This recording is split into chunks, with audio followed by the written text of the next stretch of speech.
Hello, welcome to Do It Yourself channel. Today I will show you where to find the option and how to turn on one-hand mode in Samsung Galaxy S22. Where to look for this function and how to turn it on. Of course, we need to go to settings and we're looking for advanced advanced features here. Here we have one-handed mode. To turn it on, we simply need to tap it once and now it's now on. What does it do? Temporarily scale down the display size for easier control of your phone with just one hand. Now it's on. Let's see if it's working. So swipe down.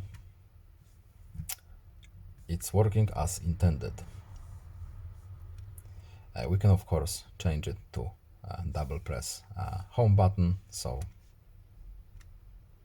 as you can see, it works both ways.